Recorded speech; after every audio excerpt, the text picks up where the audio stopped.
Selamat malam Bu Mei. Di sini saya akan presentasi tentang kesehatan lingkungan. Sebelumnya nama saya Wisnedi, NIM saya 20121732, kelas saya SI 05. Kondisi lingkungan yang sehat.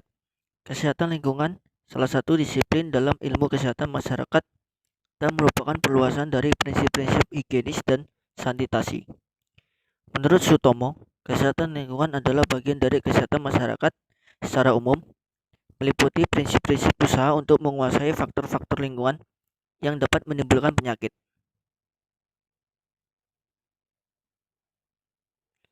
1. Kondisi lingkungan saat ini. Kesehatan lingkungan Indonesia saat ini belum mencapai kondisi yang diinginkan karena belum terpenuhi kebutuhan sanitasi dasar. Masalah lingkungan di Indonesia. A. MCK yang tidak sehat. B. Air bersih yang minim. C. Perumahan tidak memadai. D. Sungai tercemar akibat tidak ada pengelolaan sampah.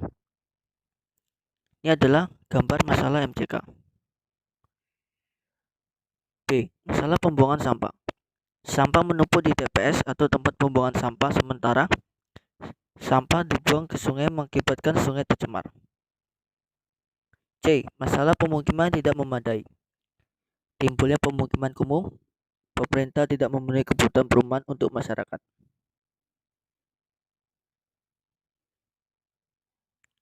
3. Persyaratan kesehatan perumahan dan lingkungan. A. Lokasi. B. Kualitas udara. C. Kebisingan dan getaran. D. Kualitas tanah di daerah perumahan dan pemukiman. E. Prasarana dan sarana lingkungan. F. Faktor penyakit. G. Penghijauan. B. Penyebaran penyakit endemik. Penyebaran penyakit demam berdarah. Penyakit DBD hanya dapat ditularkan oleh nyamuk Aedes aegypti betina. Nyamuk ini mendapat virus dengue sewaktu menggigit atau menghisap darah orang yang sakit DBD atau yang tidak sakit DBD. Tetapi dalam darahnya terdapat virus dengue atau karena orang ini memiliki kekebalan terhadap virus dengue. Orang yang mengandung virus dengue tetapi tidak sakit dapat pergi kemana-mana dan menularkan virus itu kepada orang lain di tempat yang ada nyamuk dan Aedes aegypti. Virus dengue yang terhisap akan berkembang biak dan menyebabkan ke seluruh tubuh nyamuk, termasuk kelenjar liurnya. Bila nyamuk tersebut menggigit atau menghisap darah orang lain, virus itu akan dipindahkan bersama air liur nyamuk. Bila orang yang ditulari itu tidak memiliki kekebalan atau umumnya anak-anak, ia akan segera menderita DBD. Penyebaran penyakit hepatitis.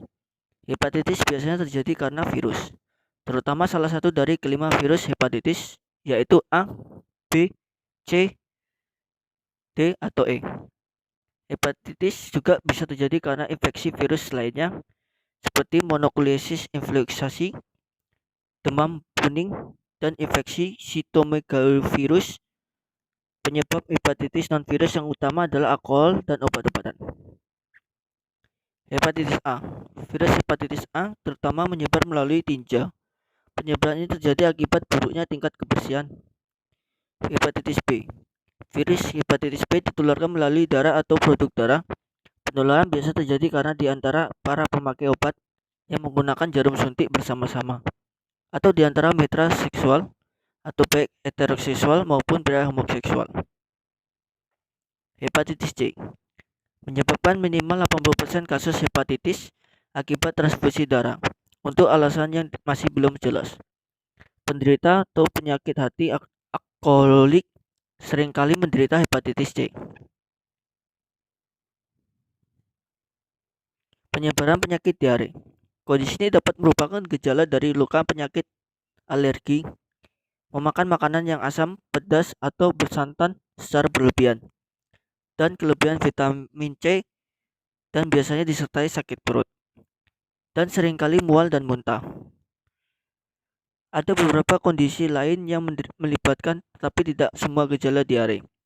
Dan definisi resmi medis dari diare adalah defekasi yang melebihi 200 gram per hari. Penyebaran penyakit DBC. Penyakit DBC adalah suatu penyakit infeksi yang disebabkan oleh bakteri, Mycobacterium tuberculosa. Bakteri ini berbentuk batang dan bersifat tahan asam, sehingga dikenal juga sebagai batang tahan asam atau beta. Bakteri ini pertama kali ditemukan oleh Robert Koch pada tanggal 24 Maret 1882, sehingga untuk mengenang jasanya, bakteri tersebut diberi nama Baksi Koch. Bahkan penyakit DBC pada paru-paru kadang disebut sebagai Koch pulmonum atau KP.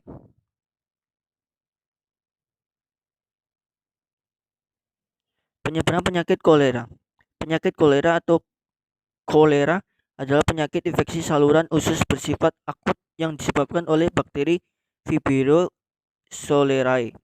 Bakteri ini masuk ke dalam tubuh seseorang melalui makanan atau minuman yang terkontaminasi. Bakteri tersebut mengeluarkan enteroksin atau racunnya pada saluran usus sehingga terjadilah diare, disertai muntah yang akut dan hebat. Akibatnya, seseorang dalam waktu hanya beberapa hari kehilangan banyak cairan tubuh dan masuk pada kondisi dehidrasi. C. Bahaya merokok bagi kesehatan. Setiap kali menghirup asap rokok berarti juga menghisap lebih dari 4.000 macam racun. Karena itu, merokok sama dengan memasukkan racun-racun tadi ke dalam rongga mulut dan paru-paru. Banyak penyakit telah terbukti menjadi akibat buruk merokok, baik secara langsung maupun tidak langsung. Kebiasaan merokok bukan saja merugikan si perokok, tetapi juga bagi orang di sekitarnya. Organisasi Kesehatan Sedunia atau WHO telah memberikan peringatan bahwa dalam dekade 2020 sampai 2030, tembakau akan membunuh 10 juta orang per tahun. 70% diantaranya terjadi di negara-negara berkembang. Melalui resolusi tahun 1983, Organisasi Kesehatan Dunia atau WHO telah menetapkan tanggal 31 Mei sebagai hari bebas tembakau sedunia setiap tahun. Peneliti membuktikan bahwa kebiasaan merokok meningkatkan risiko timbulnya berbagai penyakit, seperti penyakit jantung dan gangguan pembuluh darah, kanker paru-paru, kanker rongga mulut, kanker laring, kanker esophagus, bronkitis, tekanan darah tinggi, hipertensi, serta gangguan kehamilan dan cacat pada janin. Sekian dan terima kasih dari presentasi saya.